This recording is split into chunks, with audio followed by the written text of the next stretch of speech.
Good morning everyone शुभ सकाल नतून एक दिने नतून सकाले आपनादेर सकलके स्वागत जानाई आमार बंग उपमा चैनेले। आज सानडे माने फान्डे सारा दिन रान्ना बान्ना मजा करे काटबे, संगे थाको। जानि ना कतटा देखाते पारबो, ताहले चलो आजेर दिनटाके एखान थेके दारुणभावे शुरू करी। आजके कोनो प्लान नेই, शुधु खावा दावा और घरे थाका। ताहले चलो संगे थाको।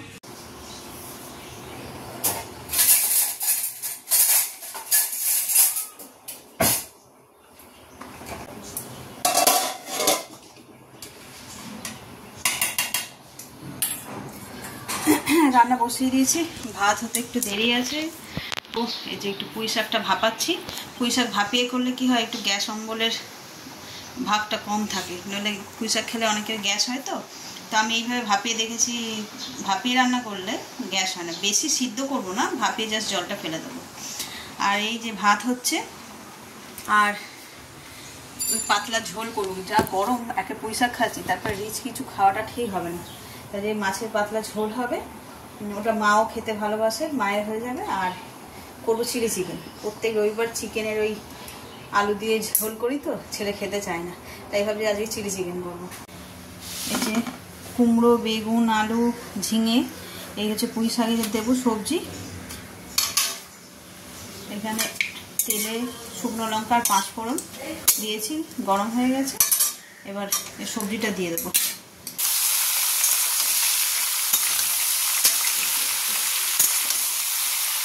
যেহেতু চিংড়ি মাছ দিয়ে হবে, যখন এইটা আগে চিংড়ি ভেজে কষে সিদ্ধ হয়ে যায়, হয়ে গেল যে জ্যান্ত মাছ বললাম, জ্যান্ত কাতলা, এটা দিয়ে ঝোল।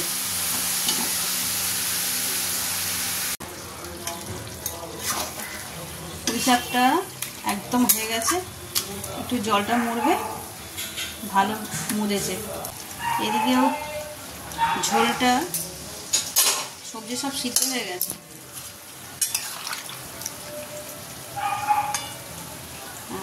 সবজি সবই সিদ্ধ হয়ে গেছে। আর এই যে ভেজে রেখেছি মাছ, এগুলো দিয়ে দিলে ব্যাস ডান। আর এই যে চিকেনটা অনেকক্ষণ ম্যারিনেট করে রেখেছিলাম, এটাও মোটামুটি হয়ে গেছে। এখানে পেঁয়াজ, ক্যাপসিকাম সব কেটে রেখেছি, এবার চট করে নিতে পারলেই ব্যাস চিলি চিকেনটা। আর তাড়াহুড়ো করে রান্না করলে রান্নাঘরটা এত মেস হয়ে যায় না, এগুলো গোছাতে মনে আরও আধ ঘন্টা লাগবে। চলো তাহলে মাছগুলো দিয়ে দিই ঝোলের মধ্যে।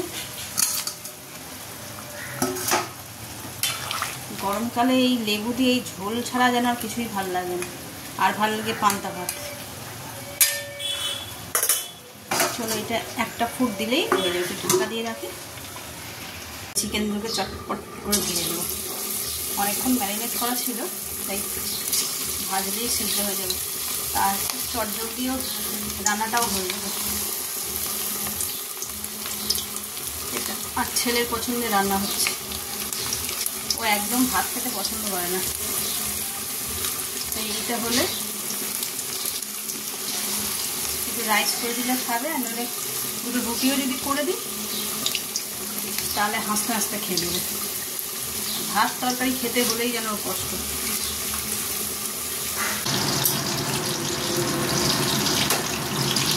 লাল লাল করে সব ভাজা হয়ে গেছে, তুলে নেব।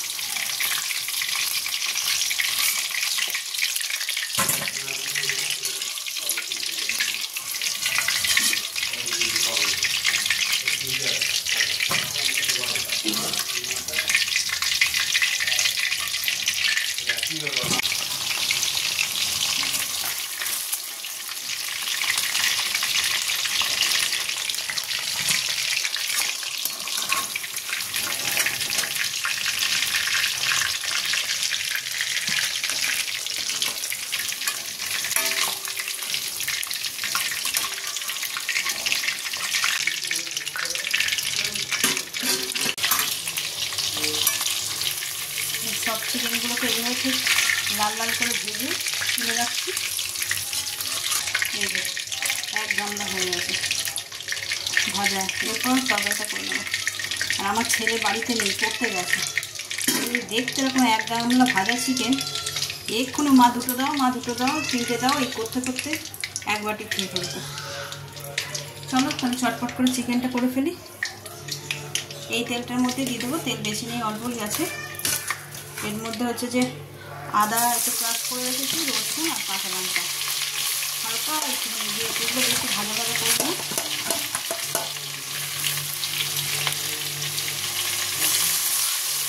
একটু নেড়ে ছেড়েই এর মধ্যে পেঁয়াজ আর ক্যাপসিকামগুলো দিয়ে দেবো।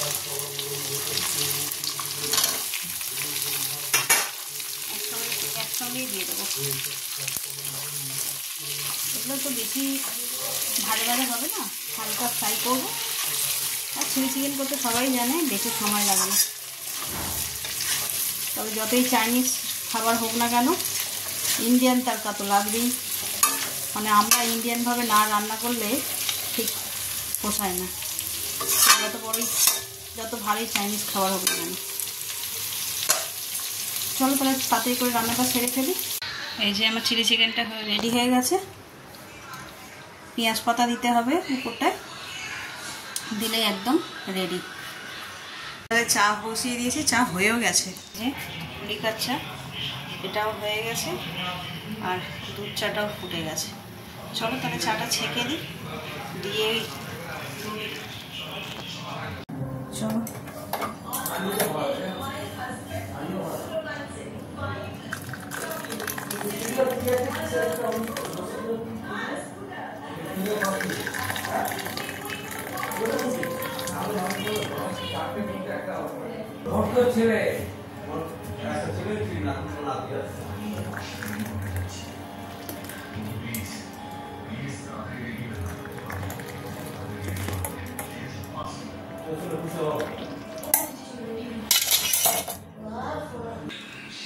চলো চা ওদের দিয়ে দিয়েছি। এরপরে এই যে নাইটি 3টে, এগুলো একটু ওই পাশের বাড়ি কাকিমা আছে, ওই কাকিমাকে একটু সেলাই করতে দেবো। চলো তাহলে দিয়ে আসি। নাইটিটা দিয়ে বাড়িতে ঢুকছি, আর দেখছি সেজে দেওয়ার কাছ থেকে ফিরেছে, হাতে একটা প্লাস্টিক, আমি কী এনেছে হয়তো দেখছি। এই দেখো, তোমাদেরও দেখাই, অফিসের ওখানে গাছ, এই যে দেখছো কেমন ডাল ধরে ভেঙে নিয়ে এসছে। এটাও আছে, কি বড়, ওদের অফিসের ভিতরেই মনে হয় গাছটা আছে। এখন রাত্রিবেলা আবার একটু মাটন করছি, বাড়িতে গেস্ট এসছে। আমার মা শাশুড়ি, কী বলবো, ছেলের বৌমা, ছেলের বউ আর কি, বউ মানে এই যে আমার মাস্তো তো যাকে বলে। এই যে একটু মাটন কষা করবো, আর করবো পরোটা করবো। এই যে আমাদের তো সকালবেলা চিলি চিকেন করাই আছে। চিলি চিকেন কি করবো, কী করছে, ওরা আসে না কখনো, অনেক দিন পর এলো।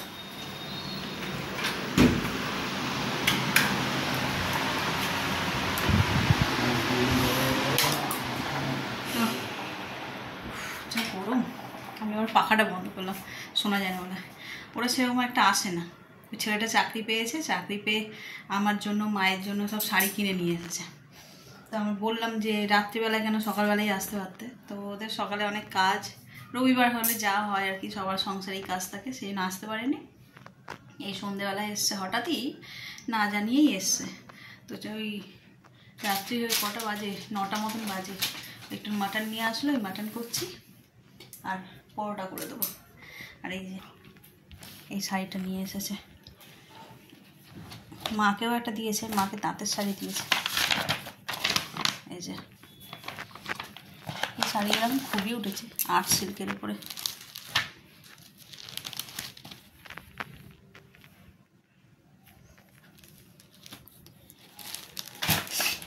খুব ভালো ছেলে, ছেলেটা ভীষণই ভালো, ভদ্র, সভ্য, আর অল্প বয়সী ছেলে। ওর